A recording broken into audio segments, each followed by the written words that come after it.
When you entrusted me with the honor of serving you 5 years ago, I swore an oath to defend the Constitution. I also pledged to you that I would work on behalf of all Hoosiers to deliver conservative results. That's Senator Todd Young announcing he is indeed up for re-election next year. Our panel is here now to talk about that and all of the week's top stories. I'm joined today by UND political science professor Laura Wilson, former GOP lawmaker Mike Murphy, former communications director Jennifer Wagner with the Democrats, and Abdul Hakim Shabazz, editor and publisher of IndyPolitics.org. Abdul, I'll start with you. Senator Young comes into this race with a number of built-in advantages, doesn't he? Yes, he does. He's got a ton of money. He's got an organization. And for the most part, he's pretty much well-liked across Indiana circles. So I think he'll be a tough opponent to beat. Now, obviously, the Democrats are going to try to run him as sort of a Trump supporter, Trump sycophant. But Donald Trump will not be in office. Joe Biden will be in office. And in midterm elections, that tends to favor the party out of power, which gives Todd Young a significant advantage in this race so far. Well, Laura, what can Young's opponents do to compete in this race? I agree with Abdul. I think it's going to be quite hard, frankly, but certainly from across the aisle in terms of Democrats looking at Young, painting him as someone who was a supporter of Trump. He came in 2016, the same time President Trump came in. I think there could be some potential in-party challenges, though again, I don't think they'd be very successful. But Todd Young has a reputation, and he's been fairly consistent in that, and he's generally well-liked across the state. So I do think competing against him will be very difficult in the upcoming election. So, Mike, where does Senator Young fit into this conversation about the future of the Republican Party coming off CPAC and former President Trump's reappearance there last weekend?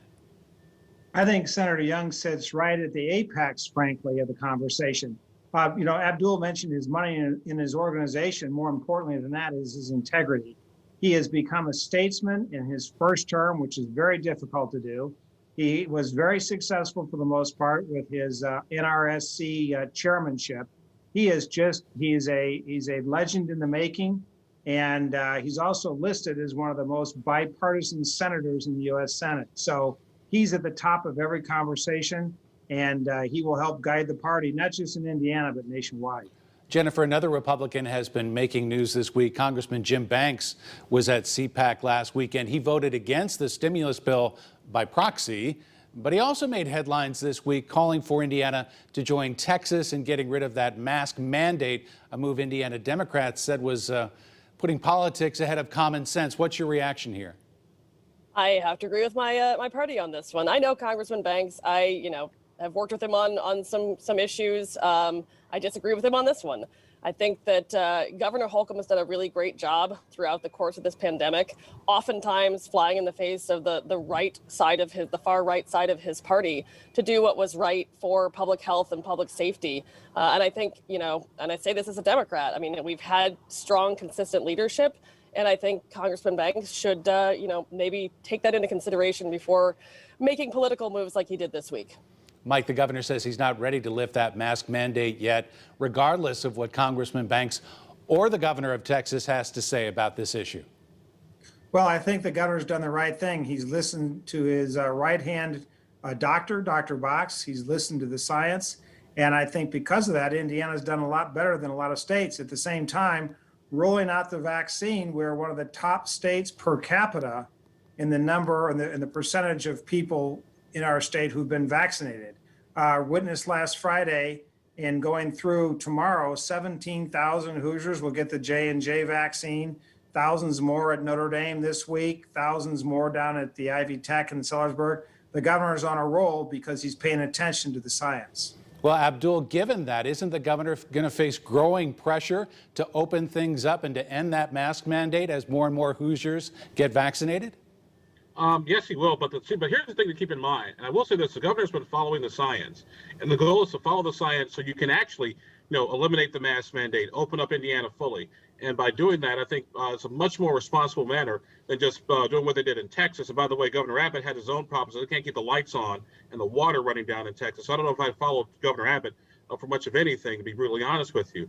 But Governor Holcomb has done it right. He's followed the science. He's listened to Dr. Box. He's listened to the medical experts. And by the way, they've issued out the vaccine by age, which is you're most acceptable to get it. So I think they've been very responsible with the way they've done the vaccine. Jennifer, all this comes as the state continues to expand vaccinations.